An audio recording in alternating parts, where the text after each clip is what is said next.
Might makes right, and bully boys do it best. So today we'll be talking about how to play the bully boys in the current meta, updated data sheets, and questions that are simply contentious, but you'll find around the internet as to how the WAAAGH is worded, how you can use certain units and combos. So we'll talk about the detachment itself, keyworded units, enhancements, stratagems, support units, as in units that don't benefit from the stratagems in the detachment or the actual wall itself on the second wall. Nobz and Meganobz themselves, Warboss led unit combos. We'll have an actual presentation for Ghaz himself just to narrow him down specifically because everybody loves a good old Ghaz. And then pros and cons of the actual detachment overall, give kind of an overall look at it, rating, what I feel after I dug more into it and played it more recently in the current meta. Of course, there is a data slate around the corner, so if you see points here that have been changed, don't worry, I considered those in my opinions, and those will be taken into consideration as we break this down. Just know that this is live, so anything you say I'll cover at the end, of course, in case I forget it or if you want to correct it, because there's always one thing to keep in mind is got to get stuck in, lads. So bully boys have been taking a lot of heat, but I still think there's a lot of ways to play them, and that's something that we should all keep in mind. So I wanted to start off with the detachment rule itself. I know it simply can be overlooked, but I do think for intermediate or new people, pay attention. It is at the start of your command phase. That did change from earlier, like a year ago. That does matter a lot because, as we talked about, GW messes up orc rules all the time. So as long as you have a war boss, if he's on a battlefield or in a transport, it works. It's fine. You can call the second wall. Now, the reason I highlighted wall in red and those words and with the exclamation point, and then on the next part I also did is because I'm trying to get people to go back, open your profiles, your codex, your GW app, whatever it may be, and look at your army rule. It says wall. So when we look at when doing so, that second wall only counts for having been called for Warbosses, Nobz, Meganobz for this unit. The reason I specify that is because when you're considering keyworded abilities that are looking for the wall itself, whether it's Makari's banner, Gork and Mork, whatever, not only did GW already specify in the erratas, FAQs, whatever it may be, that these units benefit from it, but when it calls out, and specifically Makari's banner, and it's looking for a wall, the whole point of why this actually works is because Makari is simply checking for if the army rule wall is active, yes or no, right? We're not looking for all these specifications, and other than, is it active? Yes, Makari's banner is on. Units within 12 inches of him then gain benefit from that banner. Boom. So if people always wonder back and forth on this, just answer it simple and clear. This is how GW does it. This is how it's ruled at events.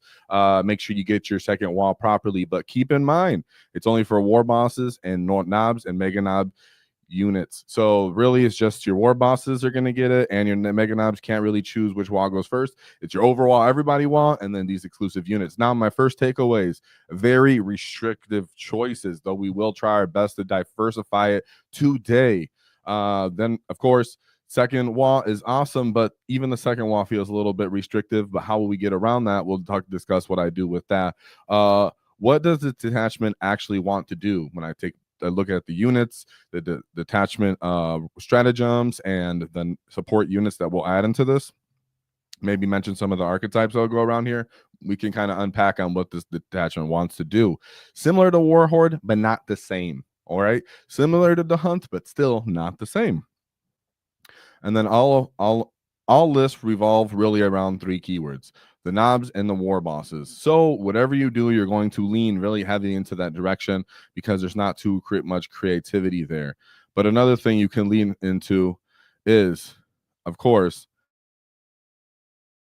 Adept role. So Adept role is today's sponsor. If you ever have those crusade matchups, those competitive events, unit combos that you're trying to exploit and learn, do I want to buy and invest in this unit? Adept role will allow you to consider all the variables, put them into your profiles, specifically pick those matchups that you want to see, your key units, your favorited units, or your detachment focused units really hone in on and actually counter the enemy opposition that you're looking to go into.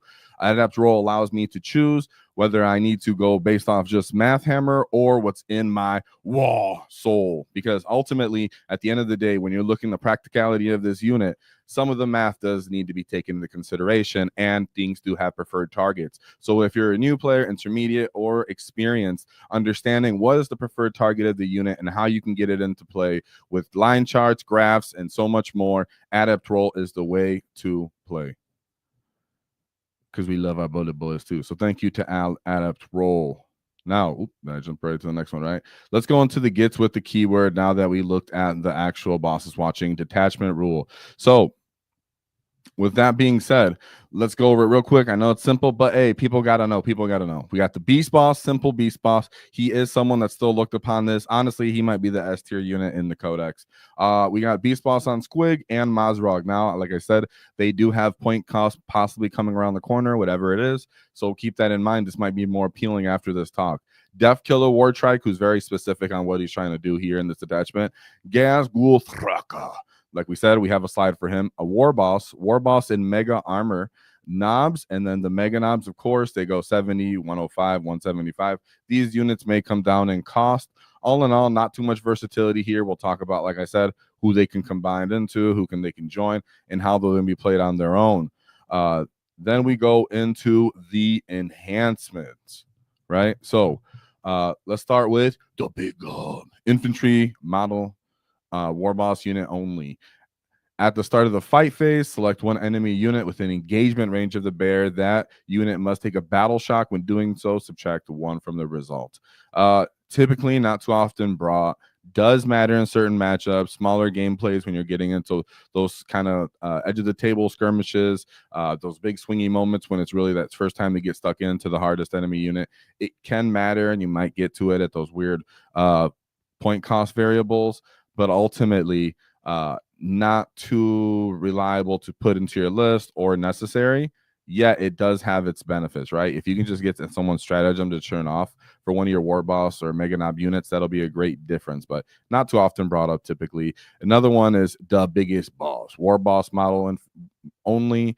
Add 2 wounds to the bear's wound characteristic, right? So really all you get is 2 wounds. Typically you're bringing this on the Warboss and Mega Armor. Like I have a bigger Warboss that I like to put it on just for aesthetic purposes, maybe for Crusade, but ultimately not too favorable. That's kind of the issue with this enhancement, is there's not really too much diversity in the detachment, is that there's not too many diversity in these enhancements that are going to be like interesting, right? Those are the 2 lamest ones. Then we move to Ed Stompa. This is typically, for its cost, the most common one brought. Infantry, Warboss model only. Each time the bear makes an attack that targets an enemy unit below its starting strength, reroll a wound roll of 1. If that unit is below half strength, you can reroll the wound roll instead. Now, for its cost, excellent. Typically, you're putting this on the Beast Boss. Almost often on Beast Boss, decent on a Warboss as well. Now, just keep in mind when you are activating this, let's say I have my 10-man unit of Snagas and my Beast Boss, and I'm targeting a small monster. If I start the attack with my Snaga boys, that does not mean that now I suddenly get to use my Beast Boss and reroll with Ed Stompa, right? You have to do damage before you start the activation of that entire unit. Because how fight phase actually works, that Beast Boss and the Snagas are all being activated simultaneously. If that unit's at full health when they are activated as a unit, that means that that's considered at full health when the also Beast Boss goes himself. So you're going to have to chip a little bit of damage off with the flash gets, mortal wounds, whatever you got to do to hurt the unit at least 1 wound off before you start that. But still, for 10 points, excellent choice. Then we got the Teleport. So Warboss and Mega Armor only. This is my favorite enhancement in this detachment. I call this the QRF, right? Quick response force is what we would call it. Getting deep strike finally on a threatening orc unit that is also durable feels great. I promise you, this will be one of the most rewarding reasons you play this enhancement. Makes up for the Meganobz slow ability, and then we'll talk about the diversity of how we can actually implement this and what I would consider using it with and why. But obviously it's Warboss and Mega Armor, but I mean how many Meganobz and why I would use them. Ultimately, think about it as a quick response force. It's coming in to benefit your weak flank or to push over one of them, because a lot of the time Bully Boys lists, archetypes are going to own the mid table. They're going to have already built-in tools and stuff like that. They're going to be trying to bully the mid table with like unit combos, unit-led units, whatever it is. Therefore, Teleporter is really like that. Okay, now that I control the battlefield, where can I continue this momentum? Which is very important for something that has a double wall. So let's look at the stratagems. So we got armed to the teeth. Now, it's funny because this can be overlooked all the time, and you'll probably never do it in practical sense. But yeah, I know some of you Gitz are going to want to. When in your shooting phase or the fight phase, you crazy Gitz. So you guys that want to shoot with your Meganobz custom shooters, whatever it may be, if you're going for the volume of shots or if you're going for the dev wounds against anti-infantry 4+ on your Meganobz, that's hilarious. You can re-roll the hit roll of 1, but if it's the wall, you can re-roll the entire hit roll. So, of course, and we laugh at the fact that our DACA can be re-rolled, can be sometimes useful, generally not. You're already going to be using your strats a lot in this detachment for multiple purposes that we're going to talk about throughout this video. But typically, this is about the fight phase, right? Getting your Nobz unit, whether it's a big 10-man or your Meganobz, to re-roll the entire hit roll, or it's Gaz himself, is excellent. Then that's typically what you're really using it for. I know that re-roll ones is better than nothing, but typically you're going to just re-roll the entire hit roll. We know what we're doing here. We're looking this for. A lot of the time, this is going to be in tandem with Gaz's Makari ability to get the most value out of it for the re-rolls, or maybe a kill rig that's giving something a benefit, whatever it may be. But re-rolling hits feels great for Orks. We don't really get too much of that. Then we got Too Arrogant to Die, which feels pretty nice. Your opponent's shooting phase or the fight phase just after the enemy has selected his targets. One Nobz or Meganobz unit that was selected at the target of attacks. So now this is kind of cool because it says your opponent's shooting phase. So let's say someone has a plasma pistol and is trying to take out your war boss in combat to finish him off. You can take a chance here and try to fight on death. Sorry, with your Nobz. I said war boss. See, it's not exclusive. It's Nobz and Meganobz only. So let's say it's a Nob and a war boss in the model, in the unit. But typically, it's just really the fight phase and me just taken into consideration. So until the end of each phase, each time a model in your unit is destroyed, if that model has not shot or fought this phase, roll a d6. On a 2+, the result, if it's a wall, is active. On a 5+, do not remove the model from play. It can shoot or fight. So pretty much it's like the Warhorde fight on death. But in this case, if it's outside of the wall, it's on a 5+. If it's during the wall, it's a 3+, to simplify it. All right. So you do have to roll for this, and it's per model. So do track it, to be fair, when you're rolling for everybody. But yes, this makes it very much less reliable than the fight on death in Warhordes. Nonetheless, it's still an excellent ability to have in the game. Keep in mind that when you do choose to fight on death, it can be a way to get around stuff like Armor of Contempt. If the enemy is getting a fight into you and you respond with this fight on death, the enemy cannot pop Armor of Contempt because this is a model by model activation, and their strat is activated when the unit is selected. So this is not working for them. Therefore, that's how you get around those defensive abilities if they want to reduce damage by 1. So you can get some cool trades out of there for the fight on death, simply put. Then we have always looking for a fight. Fight phase, just after an enemy unit is destroyed, one Nobz, Meganobz unit. Again, all of the strats are Nobz and Meganobz focused. So I almost said Warboss earlier. Actually, I did, but I almost went with it. You're really only Nobz and Meganobz for the strats, and then your Warbosses will get it if they have the Nobz or Meganobz attached to them. So that's why I was thinking that way. But in reality, if you look at all the targets, all of the stratagems are Nobz and Meganobz, which is definitely one of the worst parts of this entire detachment. But as I said, until the end of the phase, each time your unit makes a consolidation, you can move up to D3+3 instead of just 3. If your wall is active, you can move instead. So you can move 6 into your consolidation. To be honest, I would very much like this more if it was pile in 6 inches. If GW would get us a pile in 6 inches, like a massive pile in, that would even help Bully Boyz a lot. So maybe not happening now, this edition or whatever it is, but the consolidation is nice when you consider that you actually have a durable unit in Meganobz that doesn't mind scooting up and getting into contact with something that it's not going to get just punched away from. Ultimately, not to use too often. Consolidations do come into play. Of course, getting onto an objective again after fighting can help you be hidden, kind of recenter yourself, or touch an enemy gunline unit. But typically, it's not too beneficial because it's so restrictive, and a pile-in is so much more interesting than a consolidate. Then we got Crushing Impact. Your charge phase just after Nobz or Meganobz unit from your army ends a charge move. Nice. So we'll be talking about how you do a lot of damage around mortal wounds and stratagems. You really do chip enemies down with this. So at first, this stratagem is overlooked, but it's actually quite impactful. All right. So Nobz/Meganobz. Select one enemy unit within engagement range of your unit. Then roll 1d6 for each model in your unit that is within engagement range of that enemy unit. Let me stop there, because keep in mind it says roll 1d6 for your unit. Roll 1d6 for each model in your unit within engagement range. So this stratagem is very specific that the models that you're rolling for have to be within engagement range, so it has to be within an inch. Keep in mind you got to sometimes keep a little space between those frontline models so your base tip of your 32 mil base can fit in there, so you can get more knobs into there. But so it's not everyone just because you made off the charge. So that does restrict it a little bit. Nonetheless, still useful. On a 5+, the enemy suffers 1 mortal wound to a maximum of 6. If it's the wall, then it's 4+ instead.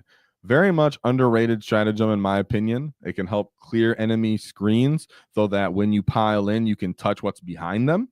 Very beneficial in that case. A lot of the time, I find that I actually need some mortal wound damage to finish off maybe small enemy knights, vehicles, if I'm trying to finish off demons. If I have a multitude of damage and I have stratagems, CP, and I need to do damage to these big multi-wound models, I'm going to use this stratagem a lot of the time on the wall, specifically for big knob units, more reliable. So big 10-man knobs with the Warboss, you get more dice in that case. Another way you could look at this is if you have a 5-man or maybe even a 5-man plus a Warboss and Mega Armor, or even a 6-man plus a Warboss and Mega Armor, and you do this stratagem, you can actually look like a grenade. So a lot of people like to restrict this to, I'm just going to use it for big knob units. That's why I don't take it into consideration. But if you really look at it in the case of I get 6 dice and on 4+ I get a mortal wound, that's essentially a grenade. So it's actually not that bad, even if you're using it on a big Meganobz unit, to keep it in mind, as long as you have the stratagem available, the CP available. But you're going to be looking at ways to chip the enemy apart or clear screens in this way with this stratagem. So I think it's very much underappreciated stratagem, in my opinion. And then we have Cut Them Down.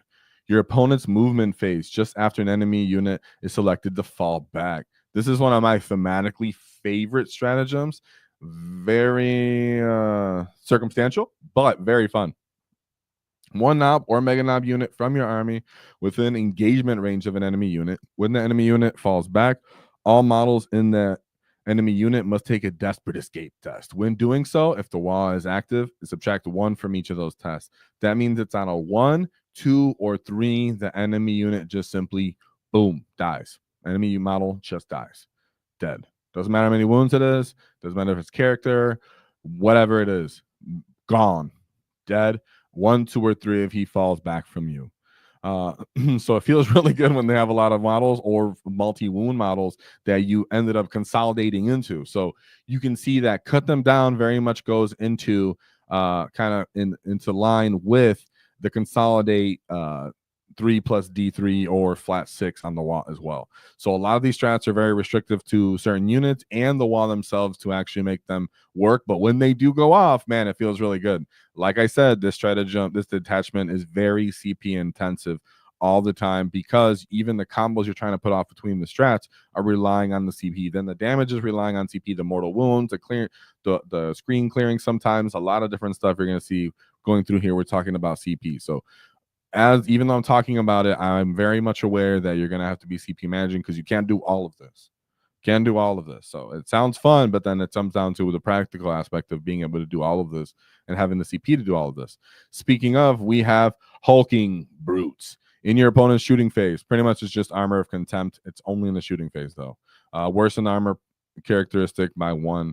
Very nice on Meganobz. Do not underestimate it. Do not underappreciate it, right? You look at Marines and you're like, well, Marines always get it. Yeah, Marines are really, elite and expensive. And you'll think, well, so are my Meganobz. Yeah, but generally the rest of your list isn't all the same way. Overall, it's kind of elite. It does have elite pieces to it, but you're still an orc. You still have a lot of assets overall. And the enemy doesn't want to look at your Meganobz unit and go, okay, T6, 2 up armor save. They can have an armor of contempt. Possibly they have the feel no pain because of the wall. And then also I have more units that are going to run into me right after I hit that unit. Do I really have to want to deal with this right now? And they're in cover, of course.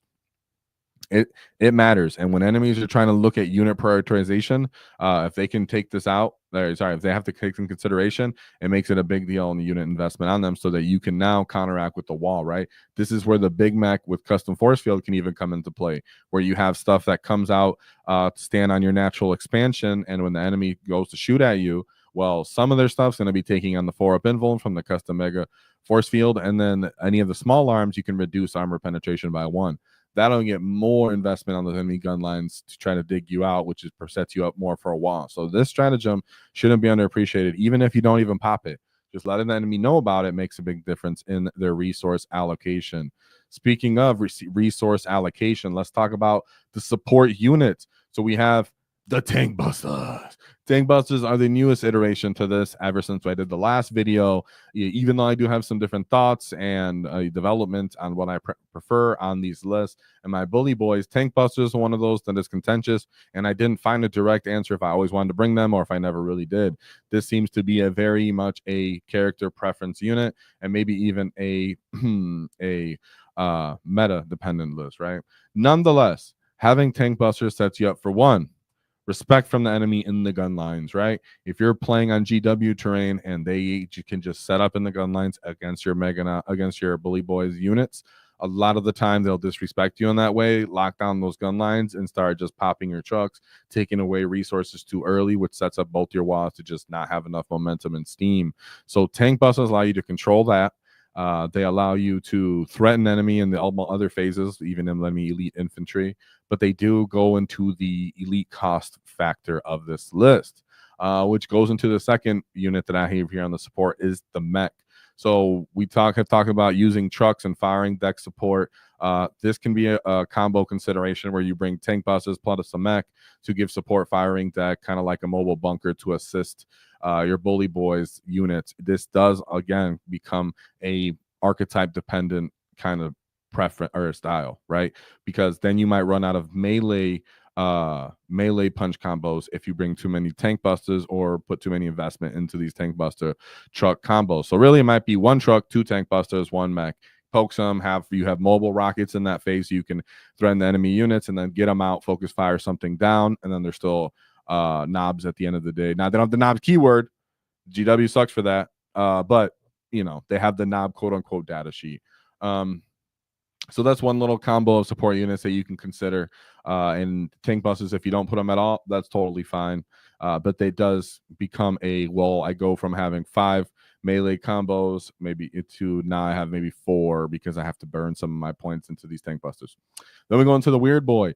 Sometimes he's used like a solo Snick Rot, which we also have on here, right? So sometimes he's used as I'm just going to run them around and use core secondaries because I have so many elite bricks on here. And sometimes people are sticking them with the boys unit so they can sticky multiple objectives, can continue momentum, and then late game pressure the enemy home objective.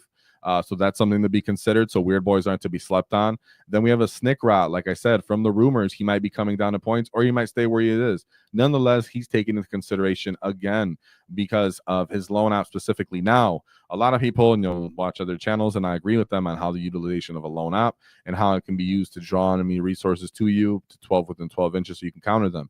Very much true. The one thing that is not the same for us as their units is 1, Snick Rot does not get back up. 2, Snick Rot can be killed by bolters and very erratic small arms fire. So it doesn't take too much assets to get close to him in that way. Nonetheless, he allows you to have a little bit of infiltration. He allows you to redeploy to get secondaries. But I think at his current cost, not on the Bully Boyz list. If he goes down to somewhere around 80 points, now he can be brought back in to be into consideration for those scoring assets. But in the new meta, how we're currently play, in the mission changes, a lot of the game is centered board table, mid-table presence. So you don't need to play those corners of the field as much. So Snickrot has fallen out of my favor. And the Weird Boy, like I said, can do a similar thing, but bring boys with him to do different things in different matchups. Speaking of different things is the War Trike. Now, we will break down archetypes. We're going to have archetypes in a different video, but the War Trike is very specific to a high pressure archetype style or small games, 1,500 points, 1,000 points games, just for that auto 6 advance, and he can still take on both of the walls factors. Then we have the Def Killer War Trikes slush. Honestly, the War Trike should be in a different slide other than this one anyways, but he's still taken here anyways. I think I was meant to put too excited to put war bikes. Then we have the Def Copters and then bikers. So they're kind of similar role. That's why they're highlighted blue. Actually, everything on here that you see highlighted blue is what's the most consistently brought support units on a Bully Boyz list, whether it's mine or not. And then Zod is red because Zod is going to have a special place in this list from everything else. But Def Copters and bikers have the same kind of similar, sorry, I shouldn't say the same, but similar role of they're pretty tough for their point costs to dig them out. You can play a little bit of the early game to run up and get enemy kind of investment skirmishes going to set up your wall. And like I said, they don't just die. Differences, Def Copters have some DACA and they have some deep strike. On the other side, war bikers have a little bit of combat.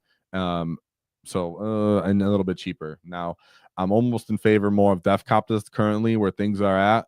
But if war bikers come down, they can be brought back into play just for their cost data sheet of toughness versus points value. Storm Boys, because they're infantry, deep strike, flying, still early game, maybe bring one of them to your secondaries. Like I said, but like I mentioned earlier, you might have Snick Mount, might have Weird Boys, might have trucks, playing a lot of the mid-table stuff. Don't need to spread out too many Storm Boys. Doesn't mean you won't have at least one. Then we go to Grots. Now, Grots, either you're bringing 1 or 3. A lot of Bully Boyz lists end up just bringing 3 minimum units because you're already pulling into so many of your assets of fighting and killing and continuing momentum. So the difference of a Def Copter or 2 Grot units ends up being 2 Grot units, right? So you have 1 for your home objective. You might have that Weird Boy to stick it away, then you can advance up the field. You might put 1 of your Grots into reserves. A lot of the time, Orc players overlook using strategic reserves. Bully Boyz as a detachment, not only because of teleporter, but because of the nature of how it works and momentum and moving past that mid-table threshold, makes you want to use your reserves more often. So Grots kind of end up getting stuck in there, thrown into reserves so they can come in and start trying to play objectives and pressure the enemy from the flanks, or pull into screens your deployment zone. Nonetheless, having a lot of Grots generally helps your Bully Boyz state of play. Zogrot. So I think I'll go over Zogrot last because I have the most to say about him. Then we have Commandos. Commandos, I'm on the fence about currently, right? So you guys know I'm big Mandos lead the way advocate. I have been. I was a lot of Pariah Nexus, stuff like that. I still think in a lot of metas and general matchups, Commandos can have play to help you just stage up right away so people can't push up on you. Orcs hate when you can take the initiative away from you, right? So if you're playing in a meta, this is very much you as an orc player that you be relying on, knowledgeable of. If your enemies are playing that I'm infiltrating, I can stage up on you, start blocking you, those kind of people. Mandos are kind of become like an automatic tool, right? If you're not playing that sort of meta, then generally I don't think you always need those Mandos, because you might need them just for more assets, and it sometimes gives people early stuff to focus down and prey upon. Then again, he goes with the consideration of the Zod combo. So I think there's a lot of context to behold and had for these Mandos, if they're put into the list or not. I still think they have good solid play because they help kind of relieve some of the pressure from maybe World Eaters. They might help you relieve some of the pressure from another Orc player. Maybe keep off Space Wolves in the deployment zone. help push off leagues of Voltan or enemies that want to scout and kind of get these firing lanes off on you, so you never get the free spot to stage. So but then if you're playing something like WTC, in my opinion, not really sure if you need to take commandos into consideration. So Mandos are right there on the fence for me. WTC, don't think I would rely on to its GW. They still seem to be quite a all right play, but then they really generally only have like one decent spot to deploy. So then it comes down to like the rest of your list as well. So then we have Ludas, Burner Boys, and like the rest of your list, sorry, as in like your archetypes. Ludas, Burner Boys, and Flash Gitz. It's generally DACA as the support units, right? How much DACA do I want to rely on to my list? I would not advise more if, like I said, other than the tank busters. That's why tank busters have their own slot. I would not go if you're just bringing a little bit for SWAT teams, not more than like 200 points for this kind of supplementary DACA. A lot of the time, the supplementary DACA will be in a SWAT team format. So Ludas, Burner Boys, and then Flash Gitz being the premium, the best, just points per wound, versatility, the profile of their gun. Flash Gitz are the way to go. Burner Boys kind of pretty flat, to be honest, in my opinion. Ludas as well, but they do have all right play if someone's playing the objectives, and you can just use those long firing lanes. Nonetheless, very often you're going to bring Flash Gitz with SWAT teams. The Flash Gitz do not have the nav keyword. If they did, that'd be exquisite. Then we move to trucks, battle wagons, into kill rigs. So when I speak of the unit combos, you'll know more about why I bring the battle wagons and the rigs. Trucks are pretty straightforward, though. You're going to be bringing Warboss-led units that fit within these little trucks that can stage up safely and then disembark and get stuck in. So that's pretty straightforward on that. Then we're going to look at the Nobz/Meganobz tactics. Let's go. So this is really the core of why a lot of people want to play this detachment, and I feel it too. And it doesn't really let you down all the time, as much as people like to be upset about the current status of Meganobz. Ultimately, you can have some fun, good games with the Meganobz. You'll just struggle at the top tables because of the state of the current meta, which are killing a lot of Death Guard, killing a lot of Knights, stuff like that. That doesn't mean you still can't play this stuff. Just take into consideration that this was also to be considered in this tactical play. So we have Meganobz plus the Big Mac with custom force field, right? And this is why I spoke of the meta in its current state. These Meganobz plus the Big Mac with custom force field seem to be more and more prevalent and brought in duplicates. They also kind of favor what we like to talk about, the pain wall archetype, which, like I said, we'll have a video about all the archetypes themselves. But this kind of sits back to the sitting on the feel no pains, sitting on the toughness saturation, and then it acts as a good anchor point from shooting, like I spoke about from the GW terrain's point of view. So the fact that you're sitting on Ninvul, the Armor of Contempt, can regen a unit. They're not really going to get just picked up in one activation. And a lot of the time you're going to duplicate this. You don't really need the WAAAGH for this unit to have efficacy to stand on an objective and survive some las cannon firepower, right? Regenning the units. Again, I don't think it's reliable or necessary that you have to like re-roll the whole hit roll with the DACA from the CP. But this guy does allow you to re-roll hit rolls of one already. This guy, though, I do generally appreciate what he gives us, which is 4-up info and regenning of a unit. I think he is as well one of those archetype / list dependent units. So I wouldn't say that you would consider this on all of your lists. This is very much one of those combos that you consider if you're bringing a lot of T6, T7, or a lot of feel no pain type of units. Now, I would say that this still needs to be consideration of toughness saturation is above T5. So if you're saying I'm going to bring a bunch of mobs of boys for the pain wall archetype and then one Big Mac with custom force field, the Meganobz, well, that's not going to help you because now all the anti-tank firepower very much can just go into this unit or the one battle wagon you have on the list, right? So you're now feeding the enemy unit certain tools. So you're bringing multiple of these for big, meta dependent gun factors, or you're or you're going to bring high toughness, so alongside squigs, more Meganobz. So nonetheless, I really like the Big Mac with custom force field. Then we have the Meganobz with the Big Mac, the Warboss and Mega Armor. I said Big Mac. I'm looking at the picture. Then we have the Warboss and Mega Armor. Big factor here is the teleport enhancement. So teleporter in the current meta, like I said, everything's happening in the mid-table. So a lot of the time, you're using him as a QRF force. You're bringing him in to counter the big enemy elite unit, pick the favorite target that you're trying to hunt on the field, or supplement when you're collapsing flanks. So I always appreciate this, because if I don't get to go first, the teleporter helps me and my going second having a rapid ingress target. So again, orcs always lack using strategic reserves and deep strikes. This is where you really want to take advantage of that as an orc player in the Bully Boys, but still utilize reserves outside of that. Then we talk about the actual capacity of how many unit models do I want in the unit for the teleporter. So you can, I do think it has ability to be played with a 3-man unit or a 6-man unit. Now, as for the war gear itself, from the war boss +1 to hit, if you're playing into a meta that's a lot of, you know, high toughness and you need AP, the twin kill saws go a long way to reroll the wound, because a lot of the time you're hitting on 3s, you might be rerolling the whole hit roll from the stratagem itself, which means any of those hit rolls are, you have pretty much like a 93 conversion rate, because you're wounding most stuff in the game on 2s or 3s, and then you're re-rolling that wound roll again. So you're wounding on 2s, re-rolling 1s essentially. A lot of the time, you're like 90% amount of those hit rolls are turning into wound rolls with -3 AP.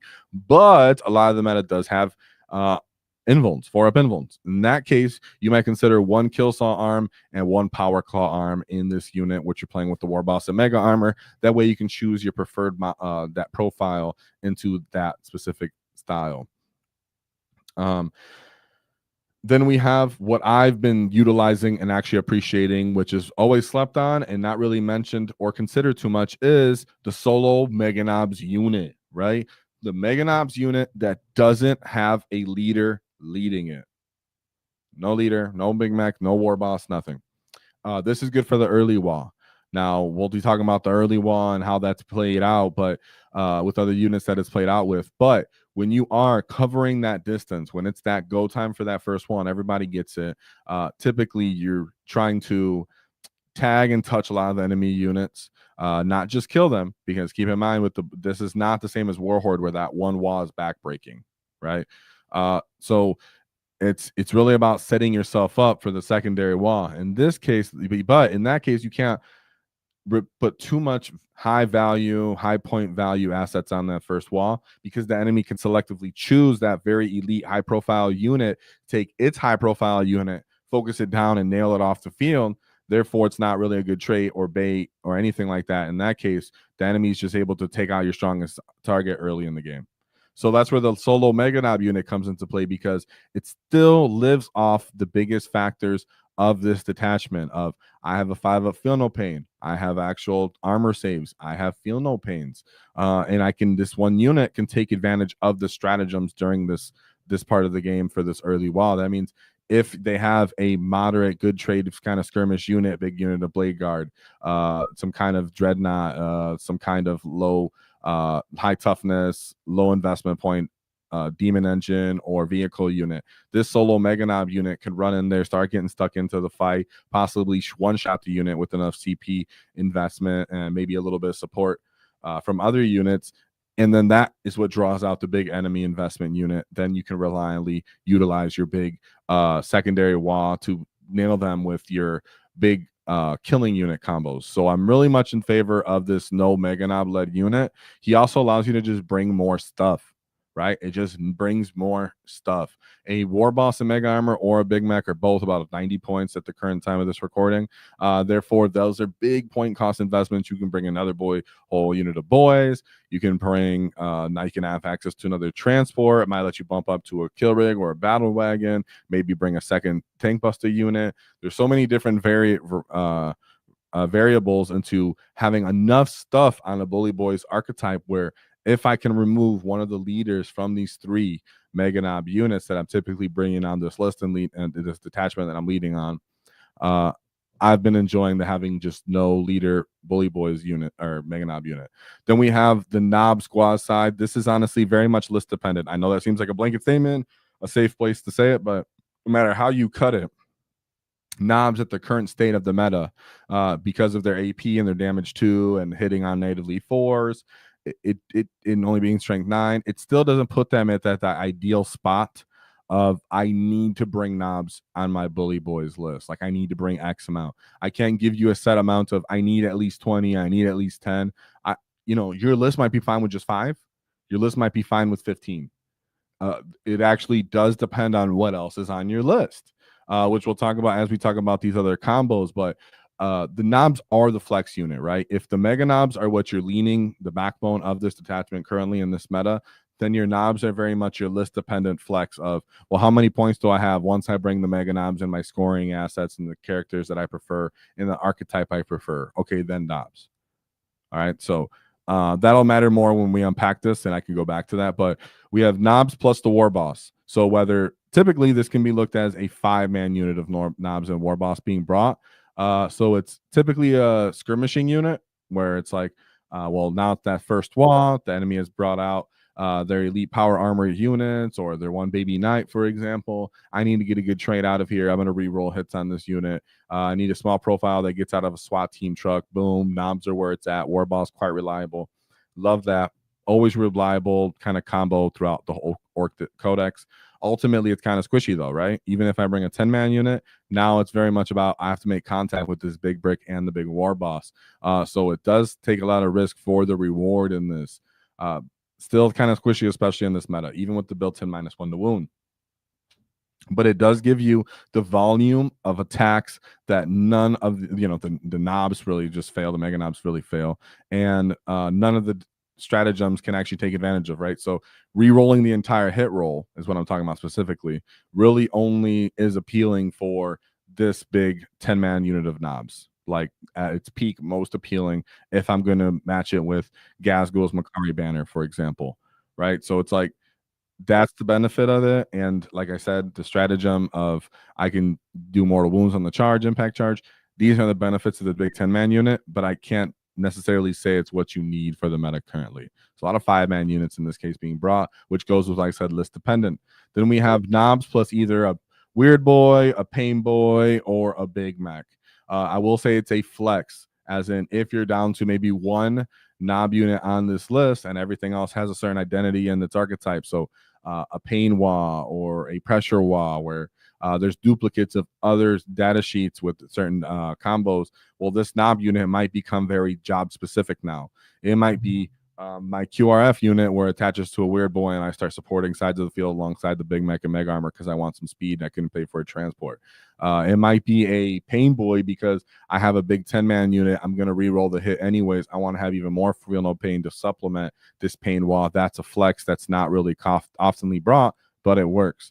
Then we have a big mech where you're going to take that 5-man unit and use it to maybe phase through enemy screens and hit more juicy targets and allow that non-leader led solo Meganobz unit to hit that screen and still kind of pressure that side of the field and momentum that the enemy's not prepared for. So big mech's kind of consideration, not too often brought. Ultimately, the consensus is the Meganobz detachment combos, most of these are still going to be very CP dependent, and even then on their own they lack the ability to spike damage. So other than the reroll hits, you're not really getting anything else too exquisite or appealing to really throttle the damage other than what's on the data sheet and what's mathematically average for hits, and then re-rolling the hits for one of these said units, which is the non-interesting part.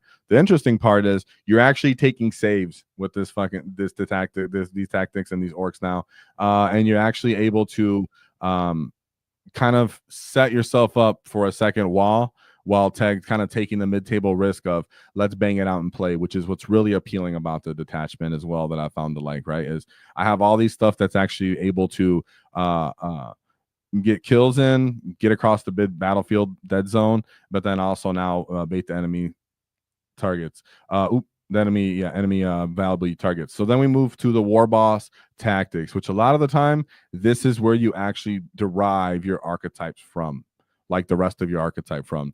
So even though Nobz and Meganobz are the stratagem keyword focused, so they'll be your most focused on units during the WAAAGH for what you're trying to and most of your CP investment is going to go into.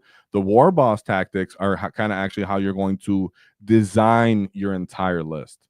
So your archetypes a lot of the time come from your preference of, am I going to lead into the Meganobz only tactics or just really pay attention to each one of these war boss tactics and then understand how each one of these tactics actually identifies the type of archetype that you're trying to play.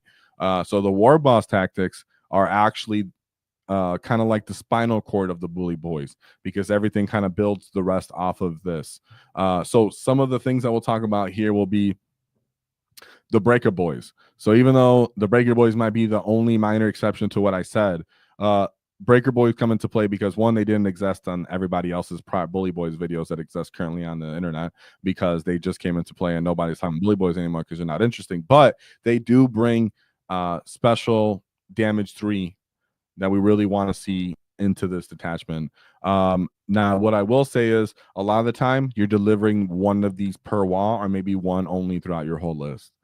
Because, like I said, they don't actually have the Nobz keyword. So even though Breaka Boyz look like Nobz, they are not a Nob. Nonetheless, getting the second attack and the +1 strength is huge. Sorry, the additional attack and the +1 strength is huge for Breaka Boyz, because having just 2 simply attack makes them useless, right? So you're really, a lot of the time, you're looking to deliver just one of these on the wall. It's really just one, because they're gonna kind of die if they're counteroffensive on, right? You know that, and they're not gonna take any of your strats. So you're typically gonna just start the fight phase with them, which is kind of like the good and the bad side of that, right? If you really want to re-roll hits on something, and you have to start your hits with your Breaka Boyz, because you know you're going to get counteroffensive with your well, you might get counteroffensive with your Nobz, right? So that's where it kind of hurts with the Breaka Boyz. But the damage 3 plus the war boss actually brings some big one-shot damage plays. Specifically, I see a lot of this more on like demons, or maybe like Necron style data sheets for their vehicles. Stuff that's taking 4-up saves a lot of the time is what's most susceptible to this. If you're playing the 2-up save armies, don't lean into the Breaka Boyz. One other thing is, of course, like we spoke about in other videos, the bomb squigs at the current time of this recording don't work too well, so I don't really credit them too much. That's why they have a question mark on there. A fun little flex piece people also do with them is a weird boy. So because of the innate rerolls of this, they'll allow you to put a Breaka Boy on there and then re-roll the actual charges off onto enemy units. Then we move into what is actually foundational to some of the archetypes, is a 20-man unit of boys or Snaggas, right? So either you have a 20-man unit of boys or you have a 20-man unit of Snaggas. Sometimes people even try to bring 2 of each of these. So in this case, if you're bringing one of these 20-man units, then you consider, am I taking a wagon? Am I taking a rig? It starts becoming the focus of your list, like I said. Now, what's really important about this 20-man boys units are, this is where the mid-table bullying actually comes into play. Being able to throw out boys with 5-up feel no pains, 5-up invulns, and of course I already kind of snuck it in there, 5-up feel no pains, is a big deal for enemy armies. Now, if you're not trying to saturate with so many characters, that's where the Snaggas can come into play, where you just put a beast boss on there and you can just say, well, forget it, I'm going to be more killy, and I'm going to be a little bit stronger, and I'm going to have a built-in feel no pain. Of course, you're not going to be as much of a tar pit, but you're still going to have the OC. You're going to take one less character, so you'll be a little bit cheaper, and you're still going to be able to pretty much perform the same task, well, with a higher strength threshold. So really, at the current cost of boys for 170 and what it's cost, you can very much flex into a Snagga. Just know that regenning boys and having a 5-up feel no pain does this job more, because this is a OC bomb / tar pit. So this is really about, well, I just need to make contact with you with this unit, and then on the second wall, I just need to make contact with you with another one of these, or with the back-breaking kind of hit. But this is about the durability of this unit. The ablative wounds is splitting out all these T5 units with invulns and feel no pains. The current state of the metal of just killing elite infantry means that not every unit or list or army you're going to run into is going to have the tools to clean up 1 or maybe even 2 of these mobs if you decide to lean that hard into it. But then this brings up the Gaz conversation, which we'll talk about Gaz more in itself. But this is one of those combos that then makes you want to lean into Gaz a lot. So you have to take that into consideration. We have the War Trike, whereas I would consider him more for smaller games, not really, 2K points currently. His base is very large. He is really fundamental for the early wall archetypes. So I can bring him. He's more of like a plan C. So there's plan A, there's plan B, and then there's plan C. And so I bring him more as like a secondary plan C. So if you're playing smaller games, he's a little bit more tougher there. He feels a little tougher on those smaller games. His auto 6 advance goes further. If you don't have a lot of variety on like your Storm Boys, Def Cop does. If you don't have a lot of trucks, if you don't have commandos, you don't have Zod, if you're just building up your wall, he can be considered. Other than that, I don't really consider him too highly in these Warmog tactics for considering a war trike in its current state. But something I do consider highly is the 10-man boys unit or the 10-man snaggers unit, plus a war boss, said boss, either a B boss or a war boss in trucks. This is very, very good for skirmishing, trading. You can take a 10-man boys unit, you can stick your home, jump into a truck. 10-man boys unit, run out on your first wall, get into a fight, cause the enemy to come out with something that causes more damage. Maybe your Nobz still, your war boss is still alive. Maybe he's not. Call a second wall, follow up with that hit, flip enemies' natural expansion objectives. So, like I said, on that early wall, boys run in, clear off whatever's on there, enemy responds to them, then you follow up with your Nobz or your Meganobz. So boys, then snaggers plus the beast boss. A lot of the time people just feel they need even more anti-vehicle potential. So that's where the snaggers come into play, and the beast boss, of course, like I mentioned earlier, Ed Stampa goes really far on this. So excellent for primary play, because typically what you lack in the Bully Boys is OC. So whenever you are building out your list, you'll kind of end up looking like, man, a lot of my stuff is one OC. In some ways, just having a couple more boy bodies on those objectives and those fights alongside your Meganobz will help you flip those objectives even in the mid table with these 10-man units. Also for the boys to give access to a grenade keyword, which you might lack. And then, like I said, with snaggers, you can actually benefit from Gaz for the fact that they have the built-in reroll. So you'll be actually taking advantage of the lethals. So whether it's 20-man unit or the 10-man unit, you get those benefits. But nonetheless, making it not 20-man units just gives you more assets. So now you have more melee combos. So now I have 5 or 6 of these mobile missiles that I can throw out in you instead of just having a bunch of elite ones. So I like this a lot.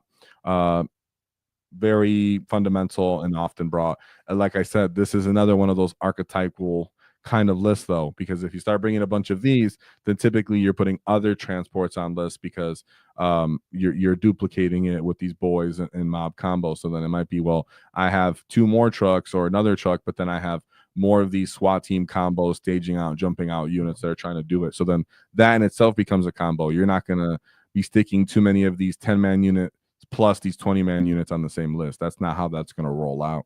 It's going to be, the list is going to be focused on this sort of archetype. And then we go with Maz, the Beast Boss on Squigosaur. A lot of the time, this is about the pain wall and the toughness saturation. So this really goes alongside what I said on the last slide with the Meganobz. So typically, you're going to bring Squigs alongside the Meganobz so that you can double down on the invulns and the feel no pains and the saturation of toughness.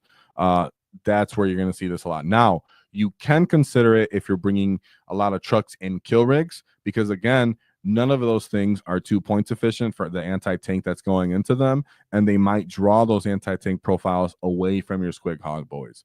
So if you have enough saturation toughness, like I said, of transports, like I said, vehicles or other Meganob type units, that's when you can bring the Squigs into play.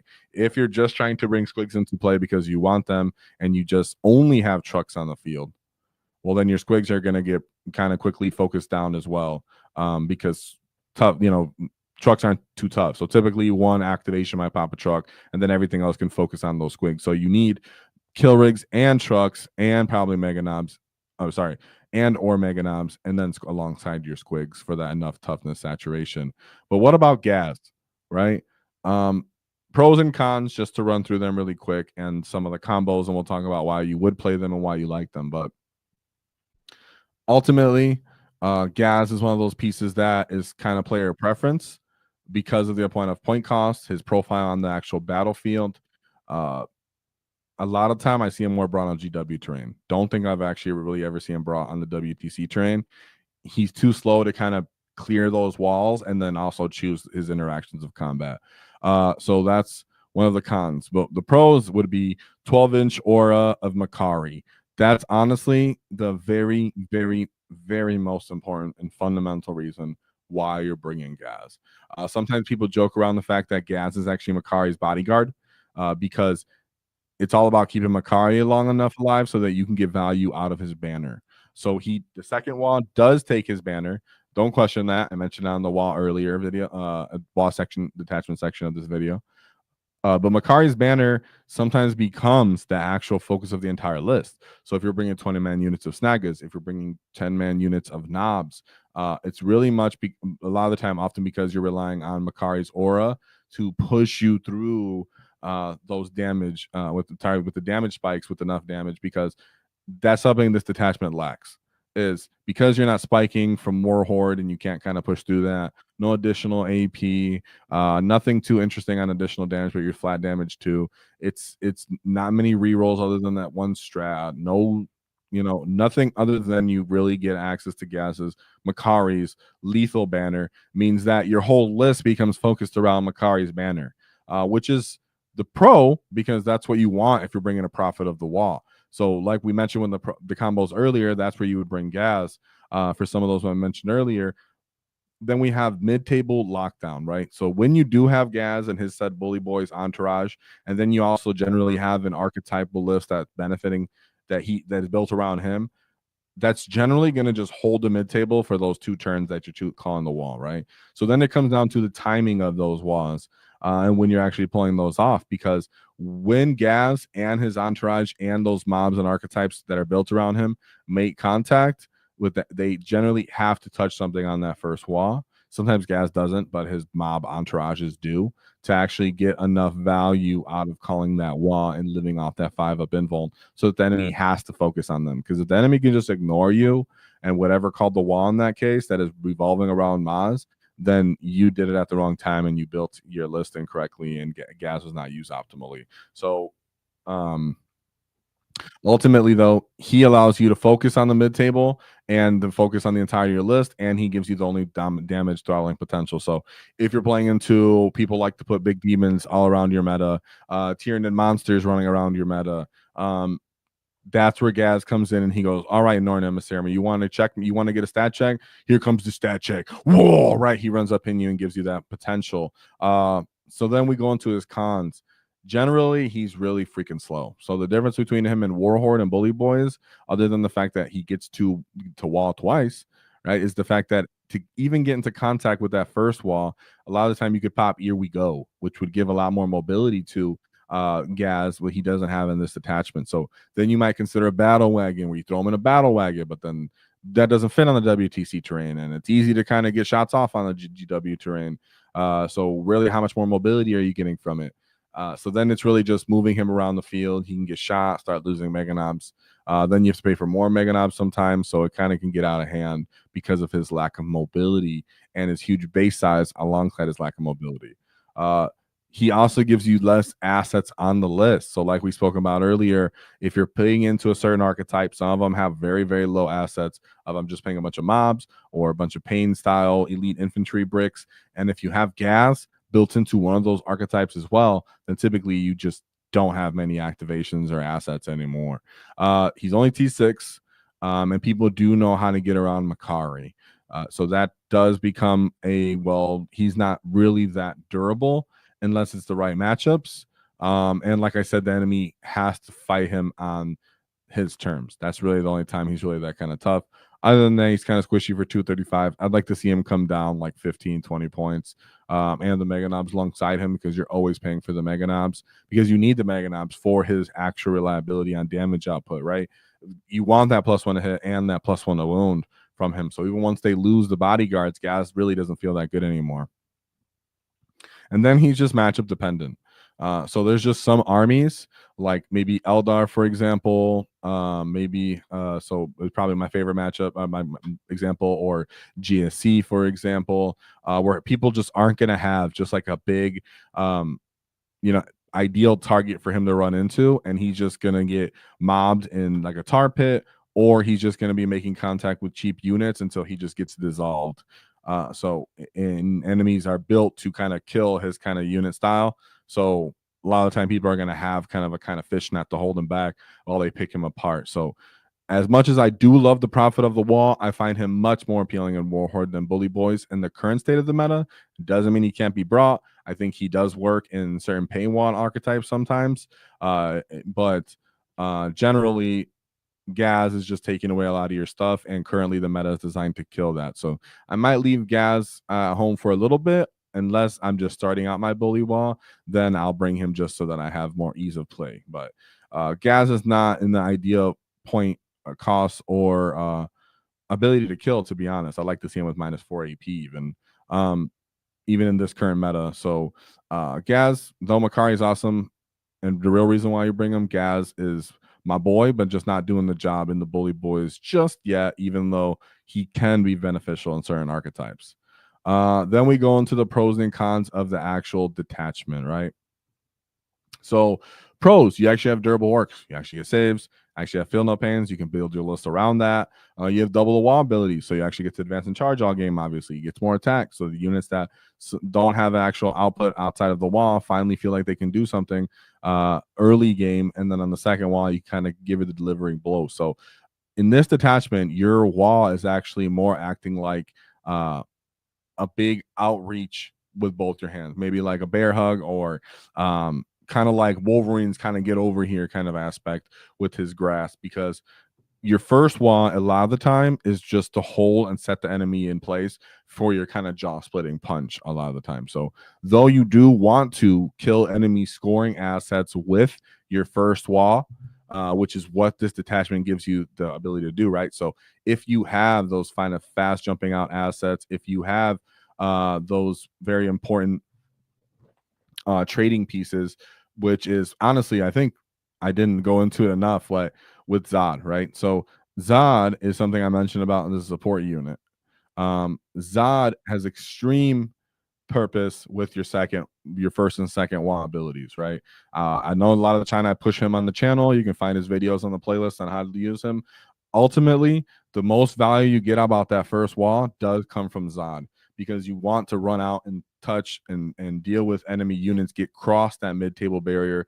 Zod allows you to hunt some of those enemy targeting units and flip the enemy's natural expansion objective so that you can set up your second wall, take the mid-table, delay the enemy's primary just enough, kill their scoring assets with your first wall, and then set them up for a second wall. So the pros of this is because you get that additional speed, toughness, and killing potential, it means that if you're also playing an elite matchup, or you're playing these glass cannon kind of matchups, it means, well, if you have enough assets of these maybe boys carts, boys with more bosses in them, like boy carts I call them, or Meganobz without leaders, Zod running up the field and just picking an enemy unit that thinks they're in a safe spot and then flipping the objective. These are where you get advantage of your first wall abilities, and then you set up the second one for more of your killing blow assets, because whatever's going to come out to clear stuff from the first wall is where your second wall comes in to clear them out as well. So the two wall abilities allows you to play a different style of the knockout blow matchup. Like, so in Warhorde or even the Hunt, it's very much about, well, on my wall, I'm going to deliver that one back-breaking blow so that for the rest of the game, you can't kill my assets fast enough, or I've killed all your assets so you can't score enough, right? So it's like either I've crippled you enough that you can't kill all my stuff enough that I'm still scoring and we're never going to catch up, or I've killed all your scoring assets, so even though you're just cleaving through me through the end of the game, you don't have stuff to do actions anymore. That's a lot of time how the Bully Boys and the Hunt and the Warhorde are doing it.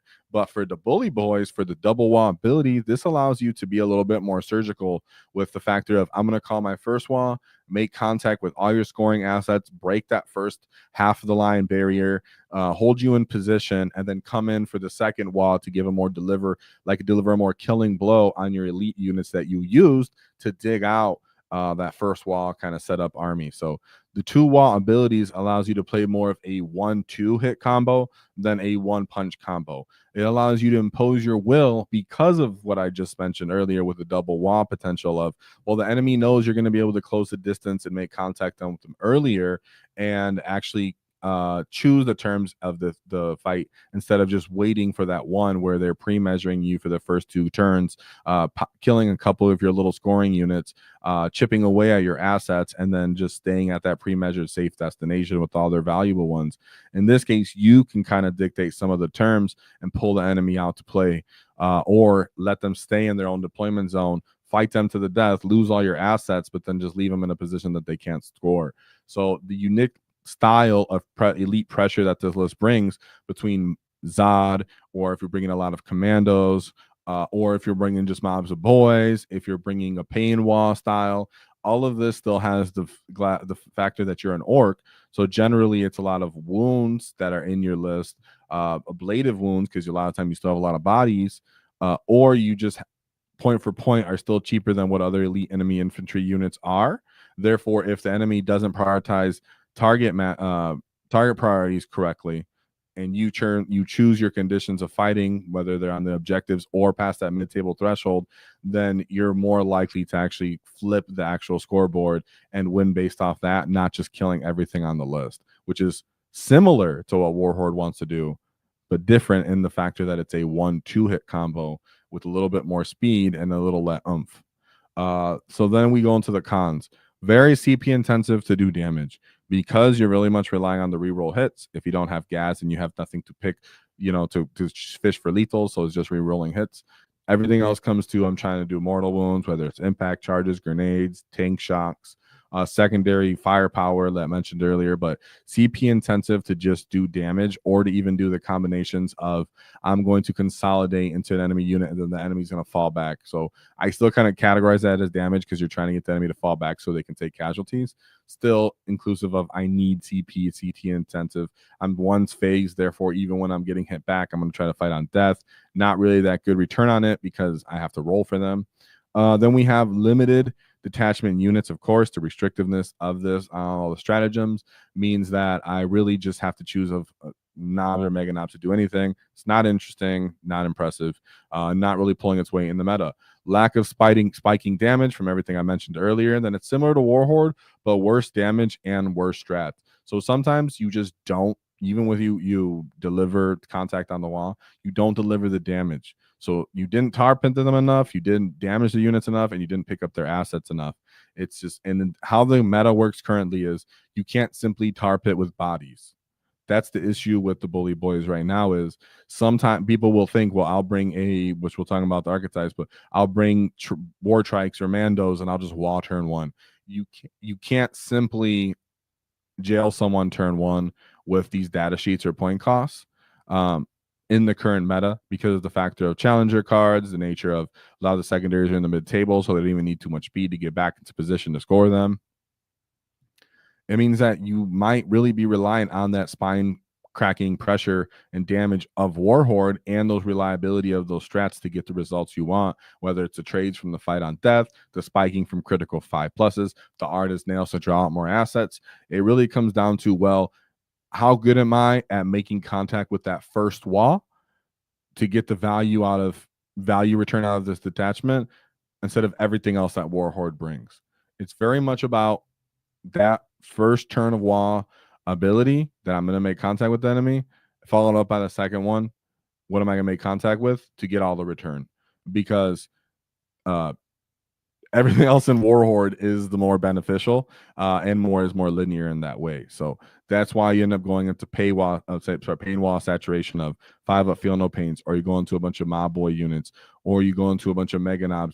That's why you get the redundancy, which is frustrating, but that's the limitations of the detachment.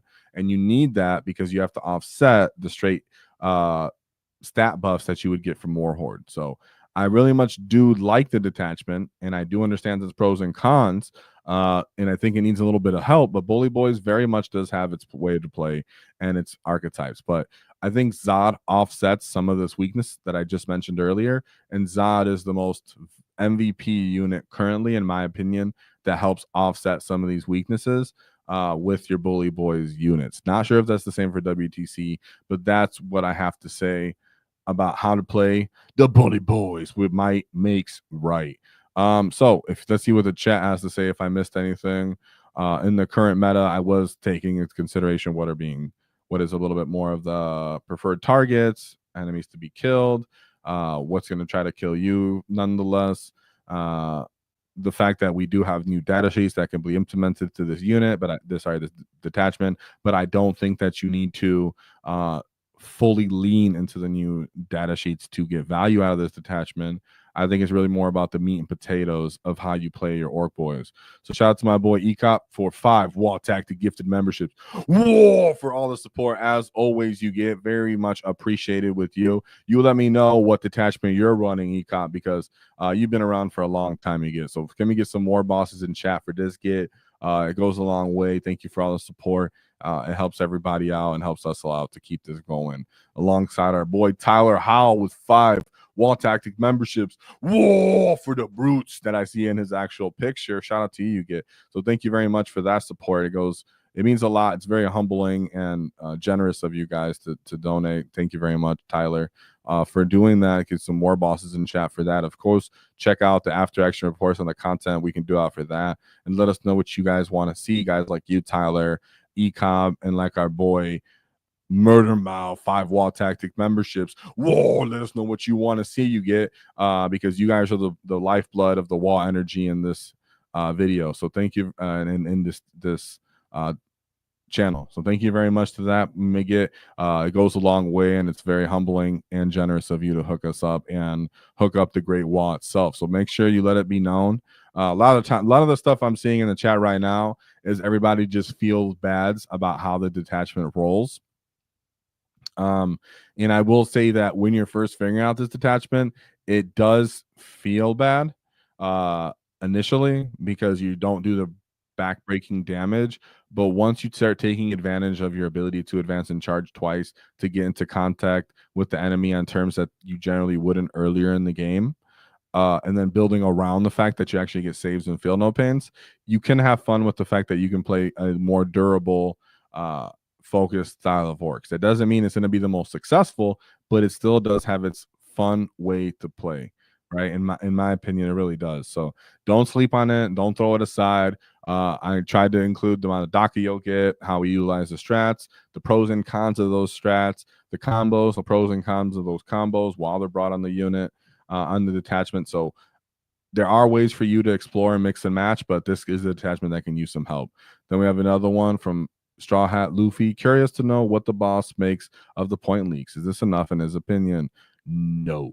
So no, at the time of this recording, there's some leaks that the squig bosses are going to come down maybe -20, and the Meganobz might come down like 2 points per model. No, I think the only benefit to that is if it's more decreases in costs, to the point that squig boys also come down in cost, and it's a full 5 points on the Meganobz, then I think that gives a great boost to the Painwall archetype. So keep a lookout for the Painwall archetype, where we'll have video styles of those lists of the couple Bully Boy styles that we're going to have there. But the Painwall will have a big boost, where you're relying on the feel no pains and the invulns of the squigs and the Meganobz. Other than that, I think anything else would have to come from rule changes and rule changes from current predators like Death Guard, where we can still win the matchup if we're the right archetype, but it also takes the right pilot. Generally, we're going to be losing at the casual level. So a lot more stuff has to happen for Orks to them to be in a good stuff to be enough, but I think you can still have a great way to play. So with that being said, I see a lot of you guys got stuff to say about gas going up. I have a whole video on that, so check that out. We have the Killicans paint competition also coming up, so be on the lookout for the Killicans paint competition. Make sure you do your entries for that in the Discord for that, so you guys can be a part of the Killicans. So put them in the Discord. If you're on Facebook, put those. You can DM me directly or in the actual group. So be sure to do that. Shout out to all the competitions winners to get your set of WAAAGH Tactic dice. So as for what the people were saying, yeah, when it comes to the actual new data sheets, not having them keywords, that's a big deal. But them having damage tree does help you go a long way too. Nonetheless, I think the backbone, last thing to say, to be honest, backbone of the detachment, a lot of the time, based off all my playing, you still want the 3 units of Meganobz. So if Meganobz come down in points, you're going to have more ways to play. But the detachment being so focused on combat just leaves a lot of room for mistakes, and there's no real contingency plans based off strats or the cost of the rest of the units in the codex being low enough. So with that being said, Bully Boyz are still the biggest and baddest, but they might need some help. So be sure to let us know in the comments on what you think Bully Boyz can do, and where they can end up after this, what kind of changes you would like them to see, and how many point decreases would be enough. So the only thing left to say is, there's one thing to keep in mind, is don't cross our wall, because we'll not get T-foul.